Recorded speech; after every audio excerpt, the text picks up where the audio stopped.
Yeah. We Barbecue are sauce. doing top 3 advice that you got from other people Right. in comedy. Is it possible? Is it possible to improve on perfection? Man's dead.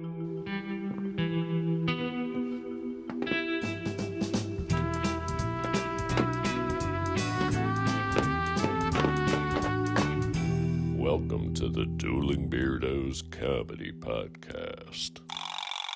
Oh my God. I just wanted to imitate them, but I'm like, don't Oh even. my God.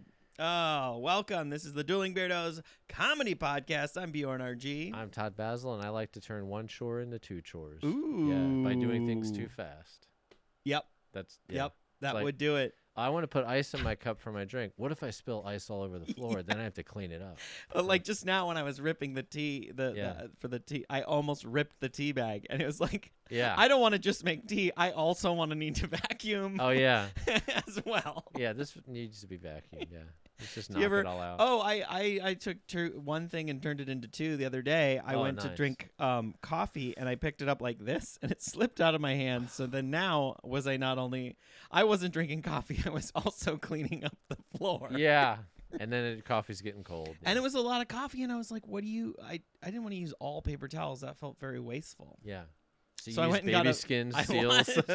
I made my dogs lap it up. Yeah, They are still bouncing off the walls. No. yeah. I used a white towel and it just looks so gnarly right now. Yeah. It's just in the laundry basket, just brown. And I'm like, I swear. To Yeah. my partner, I was Oh like, yeah. I swear Look, I spilled coffee. you smell it. I smell it. It's coffee. It's coffee. Oh man. All right. So Yeah.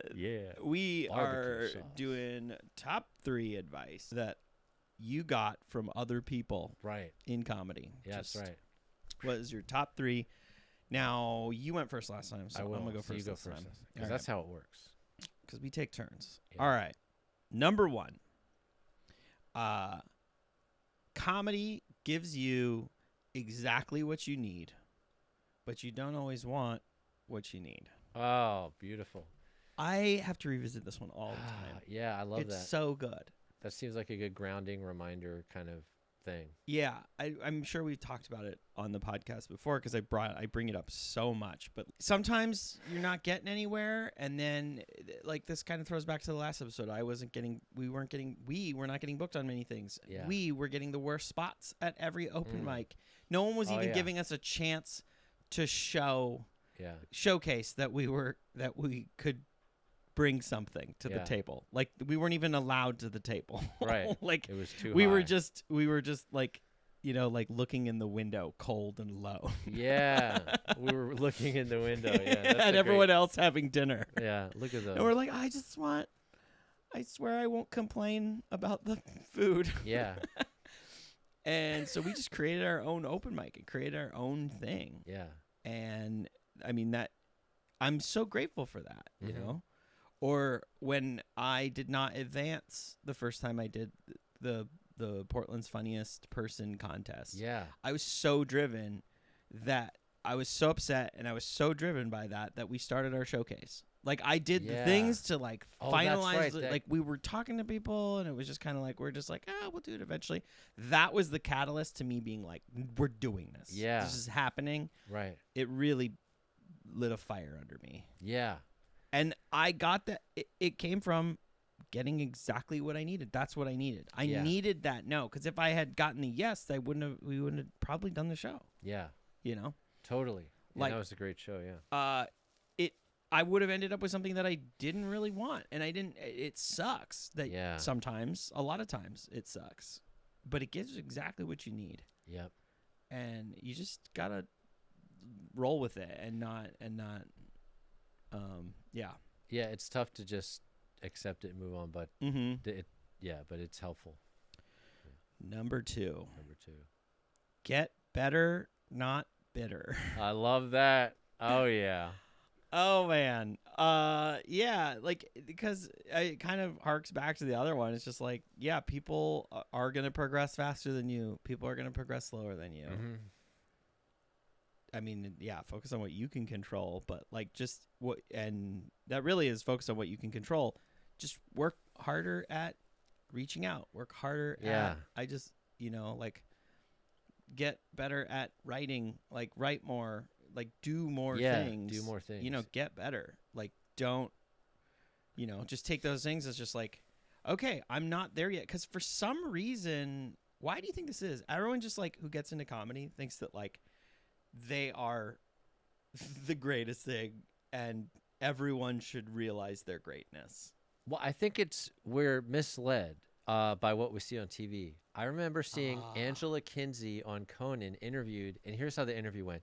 So, Angela, you used to be an intern at the Conan O'Brien show. Is that correct? Yes, I did. And now you're on The Office.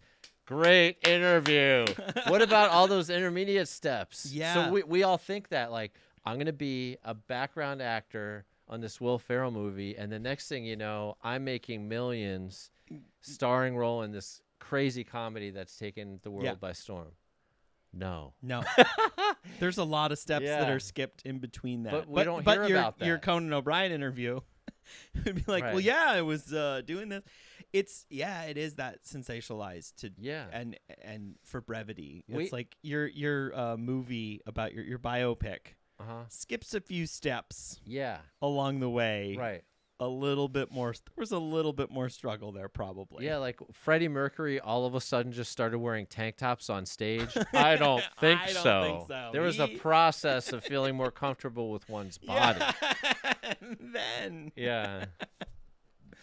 I don't get it because we all love a against all odds story. Why aren't those details put out there more often? Or maybe we are just blind to it. Like trying to tell a 22-year-old best life advice. They're like, oh, I'm not listening to you. Yeah. Like maybe we just can't hear it. Maybe it's all there. We just don't hear it. I think it's not a story. It's not. And sometimes, like, I mean, I find sometimes I'll be trying to find something to watch, and I'm like, I just want to feel better, not uncomfortable. And it's like, well, there's always going to be a point of no return. There's always going to be a piece of conflict that makes the story an inciting incident. Like the whole, like, it's all going to just be the hero's journey. Oh, I love that.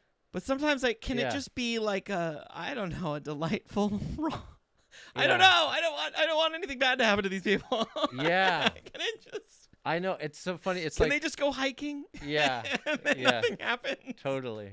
No volcanoes. No, come on. Natural disasters. I just can't deal with this. Like, I'm trying to unwind, not be reminded of how there's so many dangers in the world. Yeah. And how shit can go wrong. Yeah. You know? But I love that when I think back to film school, it's like, here's a story arc that's tried and true.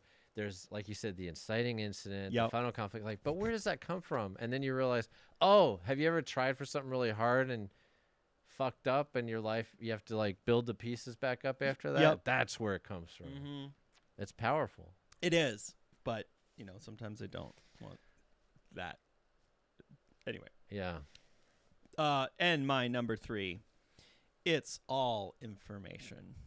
Oh, I love that. These are all kind of the same. Oh, really? You think you're just gonna?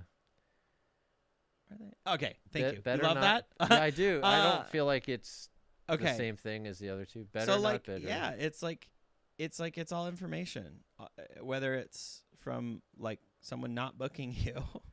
Yeah, that's information. It is. You need to get better. Yes. You need to get more undeniable. There's nothing wrong with that. There's nothing wrong with that. Have fun getting better. Yeah, have fun getting better.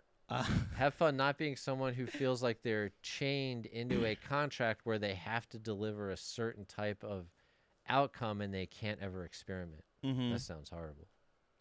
But it's all information. I mean, when you go and you bomb or like you go and you don't get many laughs, you just get a lot of information about those jokes. Yeah, I love that you've told us to turn off the value attaching part of our brain. God, I love that. It's like, you know what?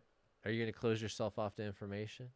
Right. No, it's just information. I heard this from a comedian, but I also read it in a bowling book. I love it. Because it's about not getting emotional from bad shots. Yeah. Because if you are just purely throwing the ball, and then watching it, and truly watching what happens to it and being like, okay, what do I need to do on the next shot? Yeah. That's literally like when I'm bowling, that's all I think about. I have to remind myself. I have it pretty locked in of Yeah. like, I throw the ball. I don't care about the outcome. Mhm. I just care about what do I need to learn from that shot Yeah. that I just took. And that might be It might be keep doing that throw. Yeah, right. Or it might be tell the person in the lane next to you, my ball's going to be coming over. yeah. Or- yeah, exactly. But because of the oil patterns or whatever, the ball is telling you, it's telling you what's going on. The environment. Yeah. It's telling you about the environment. Just like a Yes. joke, and the audience, they are Yeah. telling you whether it's funny or not. Yeah. That's it. Right. It's a 1 and 0, Right. and there might still be something there, but you just got to keep working Mhm. on it. You know, it's all information. Yeah, sometimes it's just the beginning of the process. Like someone at one of our shows brought up a Kobe Shaq reference, and I was so excited. I got up there. This is in Portland. I got up there and be like, I love that someone did a Kobe Shaq, and everyone was down for it. I love the Lakers, and the audience immediately tightened up, and they're like, don't talk about the Lakers. We don't want to hear about the Lakers. That was, dude. I don't That know. hole that you dug yourself into, I couldn't believe it. That just the sheer mention Yeah. of the team And ruined the energy of the room. it did. But the previous comic successfully mentioned those two players in a joke, and it was funny. I mentioned the team name, and everyone hates me. And the next comic that was coming up, their eyes were bugging out of their head as like, you're bringing me up to this. I don't remember the results of that, but I do remember like, okay, noted. Just never mention another. Right. But there's more to be had there. I think eventually I might be able to uncover what was the difference. The difference might have just been they had a punchline, and I just mentioned the team. Here's a fact. Yeah. Mention the team. Yeah. Yeah, but even so, sometimes I'll do a joke and it will get a different response beyond laughter. It'll get a boo. It'll get no, nobody's ever like booed it. Yeah. But like a gasp Oh, yeah. or a groan or that's still a response, and you get information about how to, because really comedy is just you're just orchestrating people's emotions a little bit, Right. and learning how to make people a little uncomfortable is good. Yeah. Like if the people that like really suck at comedy knew how to also if they could just figure out how to break that tension.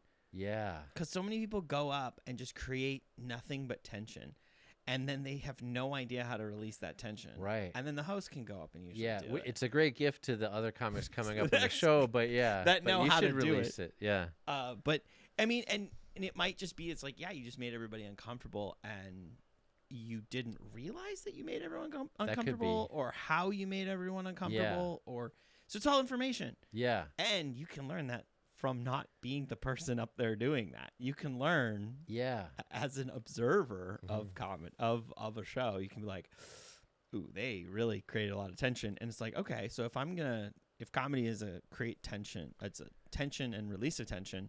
Right. Knowing how to create tension is good. Yes. Because then you can also release it. Yeah. If you can also release it later. Right. Totally. And just a little side note, I remember when I went from hosting open mics in Vegas to hosting the open mic with you here, it was so I felt so thrown off. I thought I was just Portland really gaslit me with made me feel like I sucked at comedy, because I had sort of figured out how to make audiences laugh there. Oh, yeah. And it made me a little bit roady. I was kind of on the road zone of like, okay, that's what's funny, like, because you tailor to the audience. Yeah. And whether you realize it or not, consciously or unconsciously, you start to kind of move in a certain direction. And by roadie, do you mean you were more assertive than you needed to be in a room, or the things you were saying were a little bit more controversial? More in needed to be? in the vein of like, I don't want to say that I was hacky. Oh, But my I see. stuff was, it wasn't that way material. It was just like, that was what I thought my punchlines that used to work there didn't work here, if that makes sense. Yeah, yeah. And then I realized when I did some gigs like outside of the city that they worked there, and it just gave me the information that type of humor, or what I was, because a great example would be like a thing that I've seen a lot of gay comedians make the mistake of, and if you're a gay comedian, you can probably get a straight audience in not Portland to laugh at just kind of talking about your day-to-day life. You know? Okay, yeah. Just you could just recount a regular day. Yeah. Because you're kind of on that fringe of sexuality and like no, not like a regular day, but you could just like kind of just basically recount what is commonplace in the world, in the gay world. Yeah. In Portland, you ain't shit. like I have that joke where it's just like about getting heckled when I came out, and then the thing of like in Portland you're just gay. Oh yeah, yeah. He got heckled. Get a fetish or something. Yeah. Figure this is your Portland. shit out. Yeah. Yeah. We're all a little gay. Yeah. You know, like Yeah.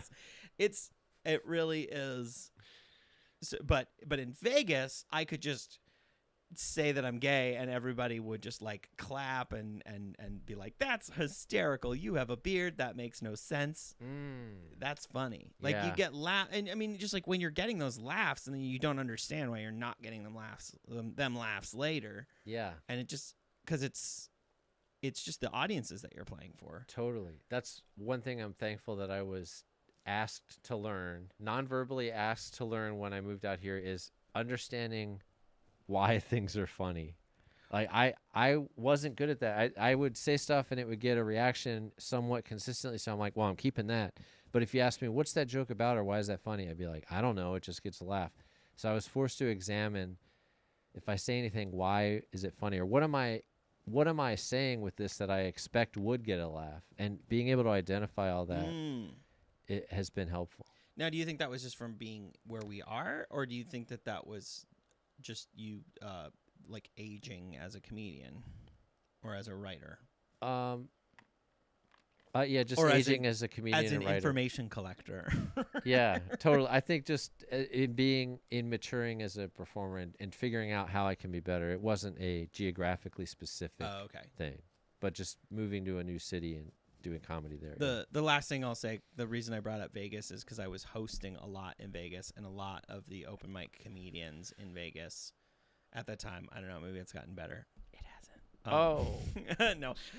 Like the level of just a lot of comedians making everyone uncomfortable, and like really, like it was a lot of comedians making a lot of creating a lot of tension and then not releasing that tension. Oh yeah, yeah. And it was when I started hosting here, and I felt like, oh my God, I'm like not good at hosting anymore. And I don't know if it was you or if someone said it or if I just observed it. I was like, oh, the comics in Portland are better. So they don't need me to release that tension that the last comedian spent the last 5 minutes creating. Oh yeah, they're doing it themselves. Yeah, they're doing it. Yeah. So when I come back up, when I go back up there, my little comment is only going to get, my little tag on their joke is only going to get like 1 out of 10 laughs, a scale 1 to 10 laughs. Yeah. It's only going to get like a 2 or a 3 at most. Yeah. Like it's rare that, like, unless it's like something really super clever or whatever, right. But like probably only going to get about a 3 because they're kind of adjusting to me being back up there, and it's not really like I'm kind of, and anyway. Yeah. It's, yeah. I was just, cause dude, when I hosted an open mic, I basically just make fun of everyone that is on the show. Yeah. And how, or whatever the thing that they did that just created a lot of tension, and then I would kind of have the wherewithal to know what the audience is thinking because it's what I'm thinking. Yeah. And I would voice that, be sort of the voice of reason. Yeah. But in Portland, the comics are good. Yeah, so a lot of great they're not writers out here. doing that.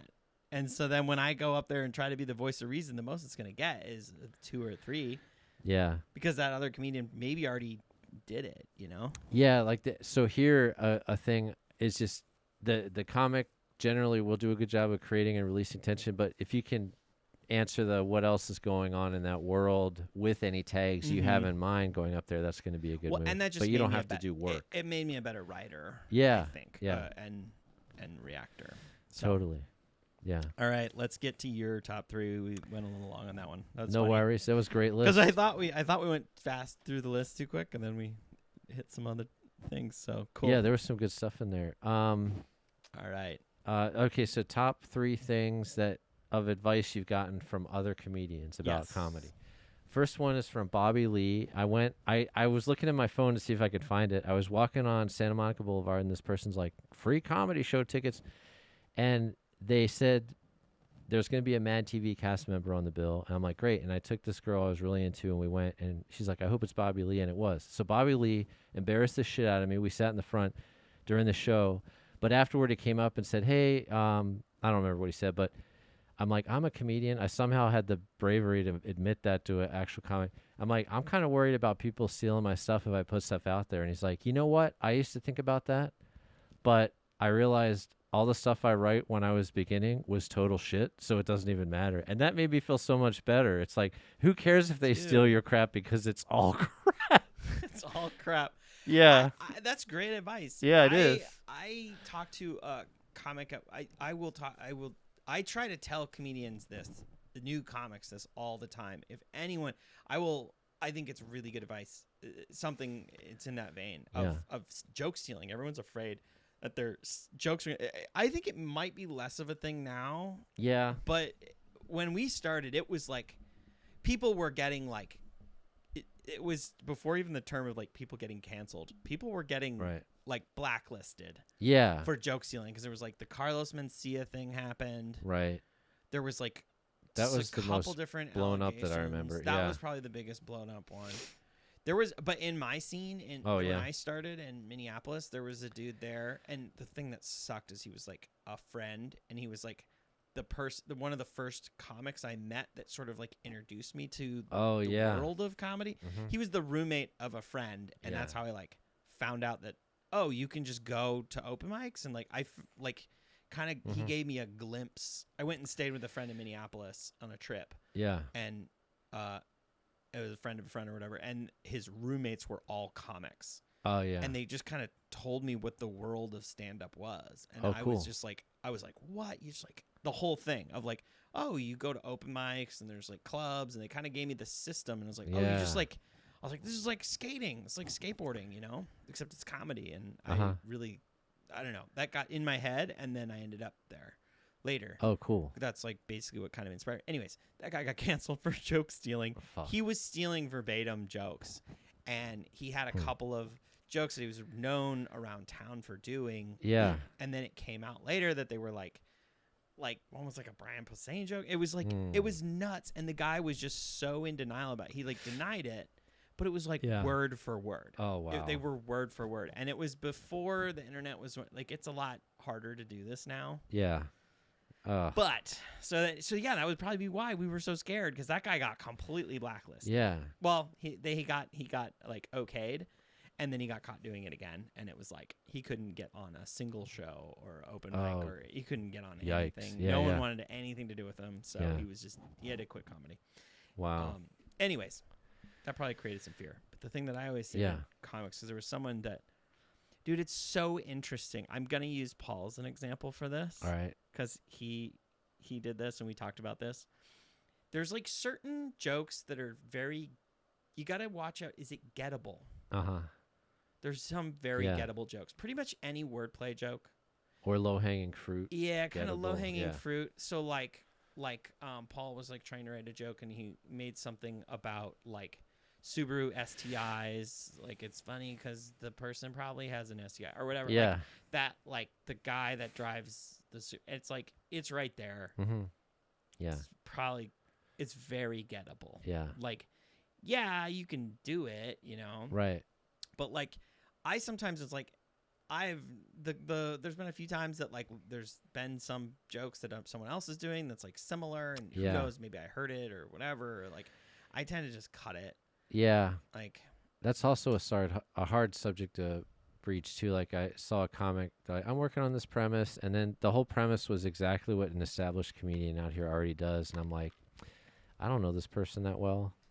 But I wonder how it's gonna go down. Yeah. To tell them that, but I just trust that I can just write more jokes. But there's also like what's happened to me that's been very interesting is like the further in comedy that I've gotten, I've seen comics write jokes that I sort of wrote. Oh yeah. Like 1 or 2 years into comedy. Yeah, the longer you're in it, you're like, oh, I've gone there with that before. I explored that premise. Yeah. Like quite a bit, Mhm. and just decided it was dumb, and then I didn't do it. Yeah, it's either I have two reactions that I'm like, either, oh, I did that, yeah, it didn't work for me either, or like, oh, look at that, they figured it out. Yeah, oh, I they figured it could out. never do that. Yeah, nice Yeah, one. there's that one too.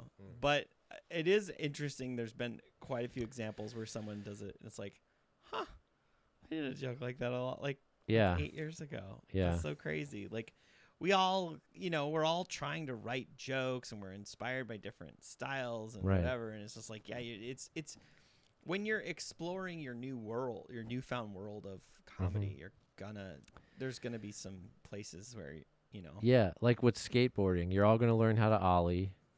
Yeah. And then you're all gonna learn how to kick flip. Mm-hmm. And well, it's then you're all gonna learn how to bust your balls on a rail. Yeah, exactly. Yeah. But there is some like uniqueness in skateboarding where like if someone does a trick at a certain famous place, like spot, there's famous spots, there's sort of like this unwritten, no one else, you can't release footage of you doing the same trick. If it's like something that's never an NBD, never been done.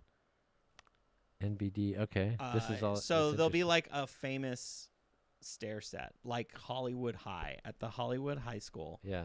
There's like the Odessa steps. The steps, yeah. I was talking about the film reference from back in the day. Oh. Yeah, with the carriages going down the steps in that film. Oh, okay. Anyway, go ahead. I'm sorry. No, I didn't know the reference. Thank you for. There'll be like Hollywood High or something like that. Yeah. It's like, and then someone does a trick on that rail. Yeah. Or the car wash across the street from the Laugh Factory. Oh, okay. There's a car wash. And most people are like, "What are you talking about?" Well, I know it's famous in the world of skateboarding. Oh, cool. There's the Girls Club, and then there's the House of Blue, anything but the Blues. So it's between those two things. It's on. It's like it's east. All right. On Sunset. It's Okay. called Sunset Car Wash. It's got this big bank that's very steep, and somebody jumped from the roof into it like years ago. Oh my God! And yeah. then somebody kick flipped. Like, it's nuts. And they get destroyed. Watching the footage of that is just insane. And then what happens is everyone's just like one-upping each other. Oh, gotcha, yeah. And when it's on this famous spot like that, like everybody knows, and it gets on the cover of Thrasher or whatever. It's like a whole thing. Wow. And for a little while, spots would make someone's career. Wow. So if you went and did a trick that was better than anything that had ever been done on a famous spot, like man, that's Hollywood cool. High, yeah. like there's El Toro High School, there's a spot in Carlsbad. There's all these like random, those are all the like ones that I'm out of it now too, but This like, is fun. I had no idea. yeah, and so like someone would like do a trick, and then someone else like a year later would do a harder trick. Yeah. And that was, for some people, career makers. It was like a person that was in obscurity Yeah. is now like, oh my God, did you hear That's so that cool. so-and-so kick flipped El Toro? Whoa. And it would be like, whoa, El Toro was like it's like a 20 stair set. It's insane. Wow. And that bank, I went there, and now you can't. A lot of these spots have been skate stopped, where they put up like chains or things to stop people, because people, it's so gnarly. It's so that car wash is so steep. Yeah. And then the transition between there and then the sidewalk, and then you're immediately in the street. So you kind of need someone watching for traffic. Wow. And it's a busy intersection. Yeah. It's like a whole thing. Has It's anyone so gnarly. Has anyone gotten fame from going to a spot, attempting a trick, and doing just such an epic fail that that was lauded as, whoa, that's been worth happened too. it. But even like, so like El Toro handrail, the closest to that I can think of is Johnny Knoxville rode down it and fell and like went to the hospital. Oh, Jesus. Like he falls really bad, and he's on the cover of a magazine. Literally, they put the skateboard on the rail, and then he like holds on to people, and they're like, and it's like 1, 2, 3, and they like step away, and he like rides down most of it and just falls so hard. But he like can't even ride a skateboard. Yeah. And he went for that at a famous spot. It was like pretty funny. That's Anyway, awesome. All right. we got so far sidetracked. All right. Yeah, I'm on number 2 for advice. But don't worry about yeah. don't worry about joke stealing. Oh yeah, yeah. That's such a like. Just trust you can write another joke. You're gonna look. We know you're gonna come up with other great oddball reasons to stop and not do the comedy you're meant to do. Yeah. But don't worry about those things. All right. Number 2. Dave Reinitz, founder of Flappers Comedy Club in Burbank. I took his class for a year, and it was great learning from him. And one thing he said is, it was harsh at the time, but it's great advice. He's like, Todd, I think you're going to be a lot happier if you seek out other things in your life besides comedy. And at the time, I was like, burn, solid burn. But he was absolutely right. I am more fulfilled of a person trying to do other things and accomplishing other things in my life besides just comedy. I was putting my life on hold completely until I made it in comedy. And then I realized, oh, that's not really going to work. Yeah. And I'm much happier now. So that was great advice. Felt abrasive at first, but it's been beautiful. Like I went back to school. I'm a math teacher now, and all those things are fulfilling me, and it's been great to live a full, fleshed out life. That's kind of a big. Yeah, yeah. I got a hot tub. Yeah.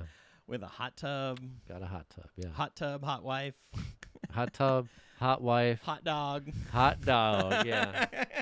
My dog is hot. He has Cushing, so he doesn't regulate temperature that well. Yeah. He is hot all the time, especially in this hot weather. Hot weather.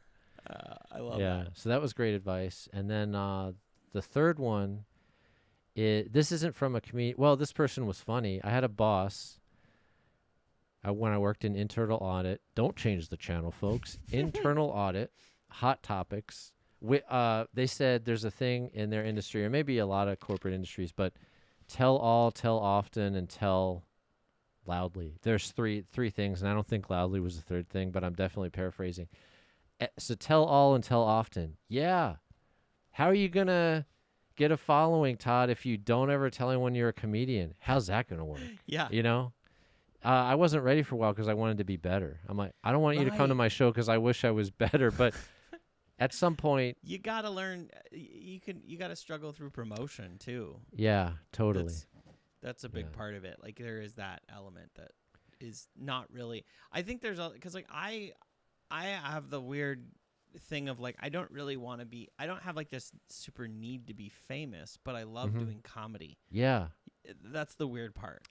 And those are two separate things, but we definitely don't think of those things as separate. Yeah. Yeah. But then I need to not downplay my comedy so that I can have an audience to play to. Yeah. Because it doesn't happen in a vacuum. Right. And sometimes I wish I chose music instead. Oh, do you really? Yes and no, but like I think about like when, especially like when I'm going to a show and I'm not in a great mood and I'm like, man, does Eddie Van Halen not want to sing Jump? Like he probably gets. Probably not, yeah. Like that song probably, or like. Does he sing? Like, does he do vocals in that song? I don't even know. Oh, okay. I know just David like, Lee I just Roth started did, saying a name and I was like, and then I was like, I need a song that he does. Yeah. I was thinking "Kickstart My Heart" like would be a great like if that was your song and you got to play it first. Yeah. Every single time. That's gonna get you going as much as the audience. Oh yeah, totally. You know. Yeah. So I need my "Kickstart My Heart" joke. And a joke where I sing "Kickstart My Heart." Who's "Kickstart My Heart"? Motley Crue. Oh, okay. Thank you. All right. Yeah.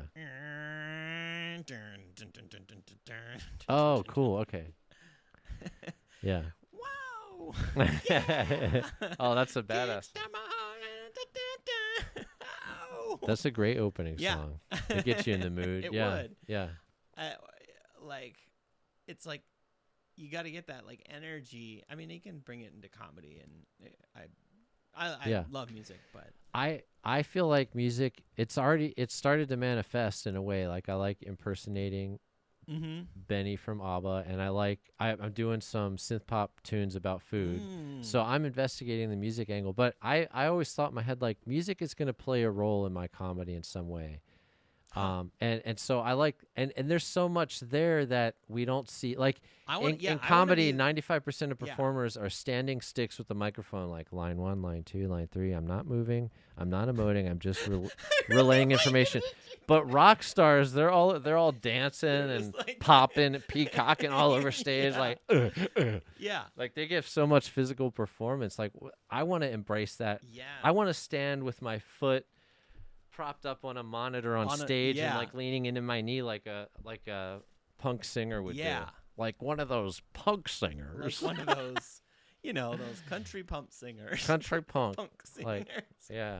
We should start a country punk band. I got a pickup truck and my dog ran away. My dog ran away. And it's hard. It's so hard. Bush Light. They're out of Bush Light. I have to drink beer out of bottles. My dad drinks whiskey. Yeah. And it makes my throat burn, so I don't partake. He doesn't partake. Yeah. In my pickup truck. Hey, could you drum at lightning speed for a 5-minute song when I just whine? Could you do that? I love that that's coming back. A little bit. The drummer's just working overtime. It's like, my dad yelled at me. All right. You're not my real dad. Was that your number 3? I can't even remember now. That was your number 3. Yeah, tell all, tell often. Tell everyone how you do your comedy as much as you can in front of as many people as you can. That said, the person that's always on off stage is kind of annoying, but you know what I'm talking about? Yeah. Yeah, not running jokes all the time, but do comedy for as many people as you can, as often as you can.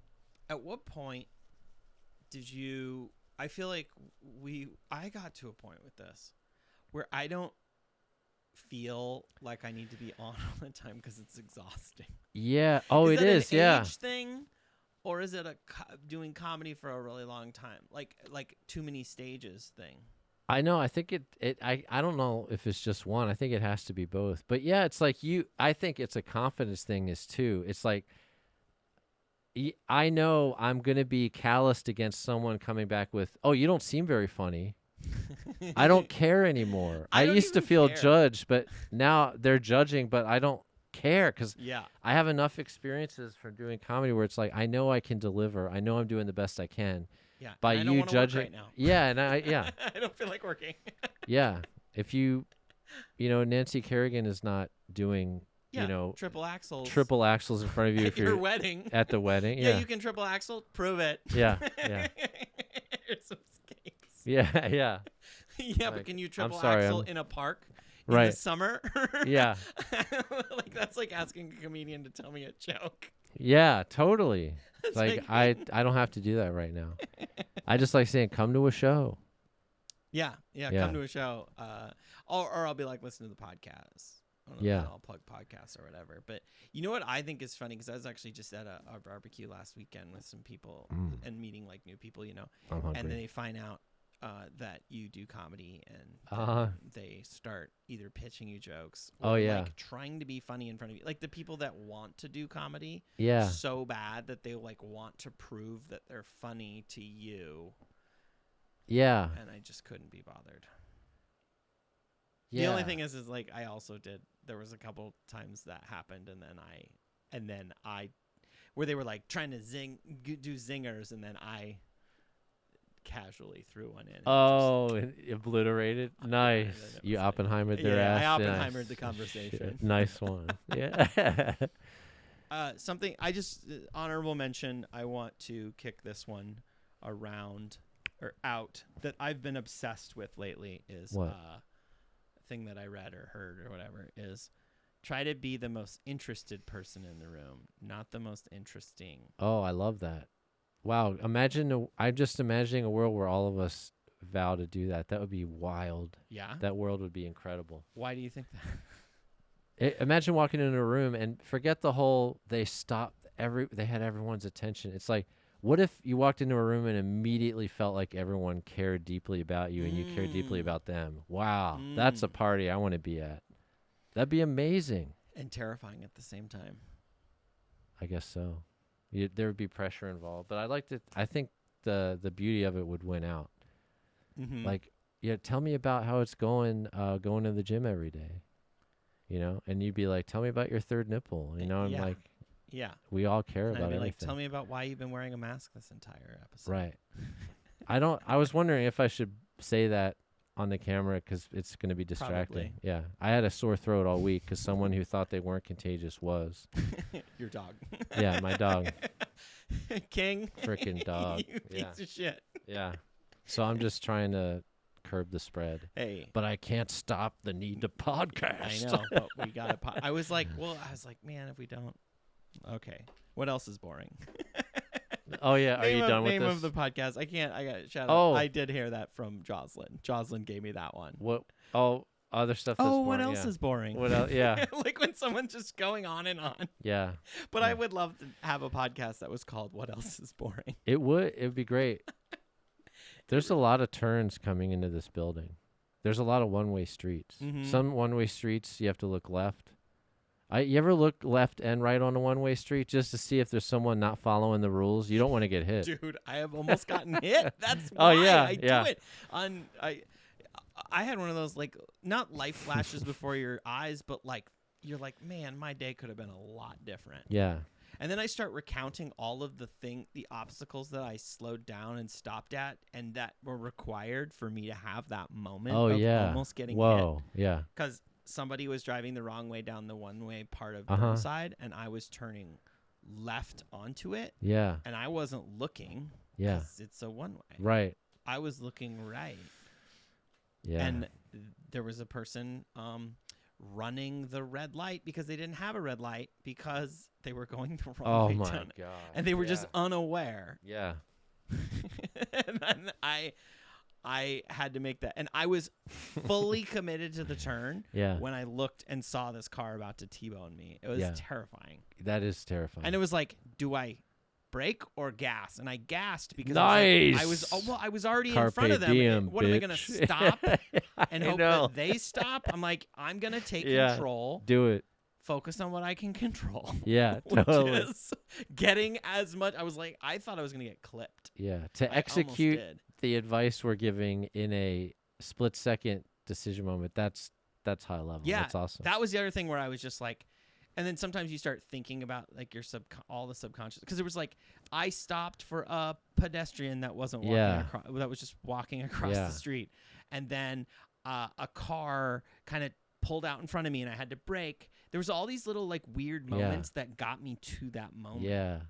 That unusual moments. It wasn't like I just like pulled onto the street and like turned and Mhm. made my turns all perfectly. It was like all these things I had to stop and slow down Yeah. that were like, it's just like so crazy. Yeah. All those little things so that moment could happen. And if I had just waited for one of those things just a little less, I guess, or Right. longer, like the timing could have been different, and Yeah, I would have gotten that's hit. amazing. It was gonna hit me because Right. it was Oh, God. because I was going left onto it and they Yeah. were going the wrong way, so they would have hit me. Yeah. So I don't know. I mean, safety rating's pretty good on my car, but Yeah, but still, you don't want to test that. You just made me think of something like at life-changing moments or hitting rock bottom. Do you think that's a moment where you're forced to look back and review all the previous things?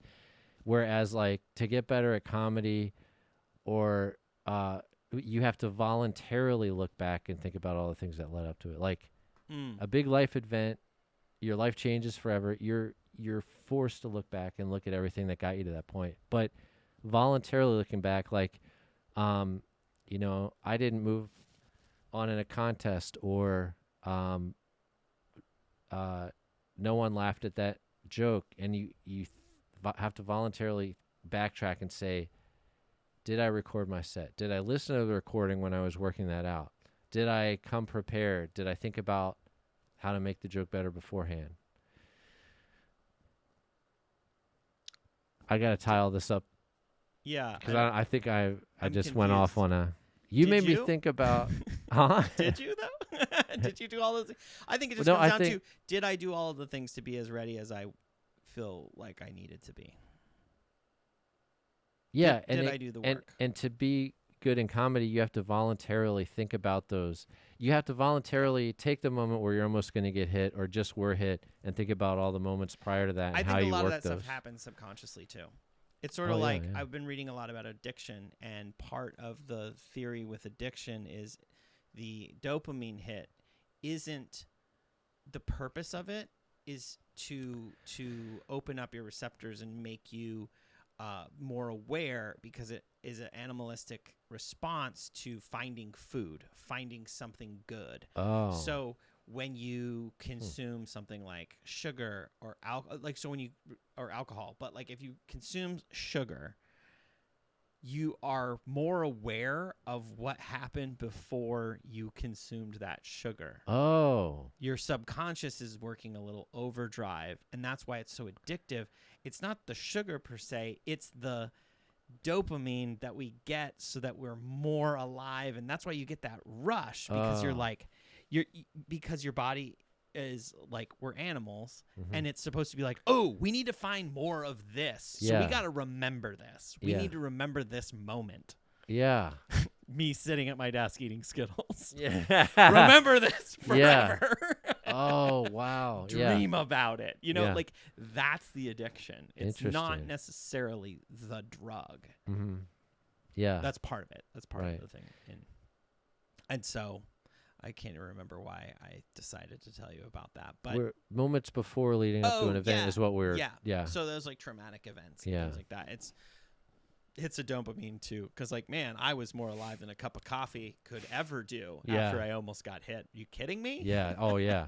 I could have run a goddamn marathon with no Wow. training. Yeah. Oh my gosh. Yeah, that's powerful. Just almost getting an accident on the way to the marathon. Yeah. I'm there, baby. I can do all 36.2. What is it? 26 point. You'd have a different story for your 26.2 sticker. 26.2. Yeah. So there I was, mile 13. You're like, I almost got hit by a car, and I got the sticker. I needed, yeah, I needed to get my energy out. Yeah. Yeah. Wow. I needed an outlet. Yeah. Oh man, was there anything else you want to say? Oh, let's repeat them. I'm Repeat 'em. hesitant. Okay, I'm gonna say who all of these are from. So mine were number 1. Oh yeah. Good. Comedy gives exactly what you need, but you just may not want to hear it. Uh-huh. I guess I messed it up. That was Yoda. No. Comedy gives you exactly what you need, but what you need is not necessarily what you want. Love it. That was my friend and scandal noted Corey Adam. I've not really talked to him since. Oh, okay. All right. This was years ago. So Mm. anyway, I just wanted to say that little part of that. Number 2, get better, not bitter. Yeah. Who was that? That was Don Barnhart. Do you know who that is? No.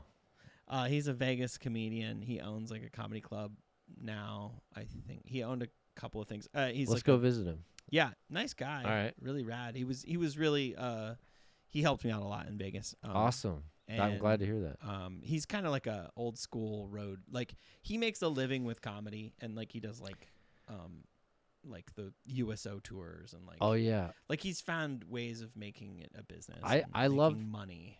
That Living. Yeah, that is exciting. There's people out there making 6 figures, and they're not household names, Yeah. and they're getting to do He's live kinda audiences all the time. I love He that. has a following. Yeah. But yeah, he's like, and he does like cruise ships and like, you know, he travels and does some comedy clubs, but it's Yeah. mostly like cruise ships and then his own stuff. Anyways, Awesome. Don Barnhart, awesome.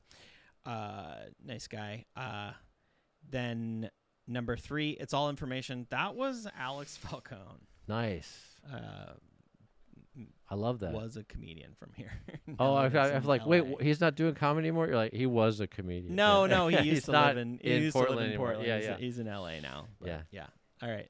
What were yours again? Mine was don't worry about people stealing your shit because it's all crap anyway. And that was Bobby Lee. And building on that, you're gonna write great stuff in the future as well. So don't worry about it. And I thought about this You too. can write better jokes. Don't worry about people. Yeah, stealing you'll it. have other You'll write a great better jokes. The whole AI thing is capturing everyone's attention, of course. And some people are saying, pull all your shit off Google Drives now. They're training AI on this material. And I hadn't heard that. yeah, I don't know how many people are feeling that way, but I'm like, you know what? I'm good.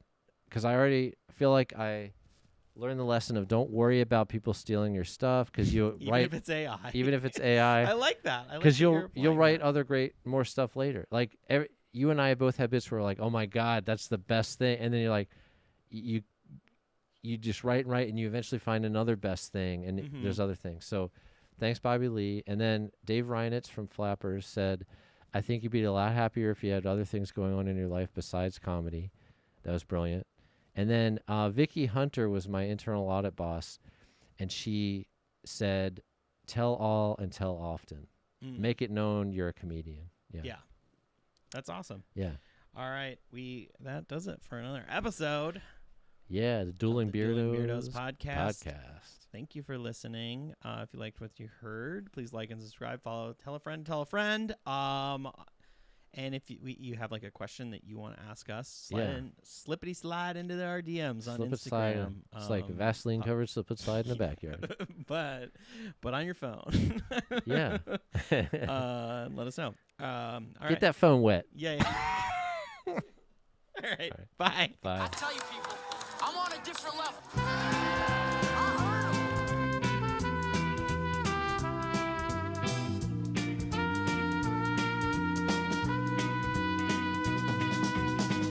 Adios, muchachos.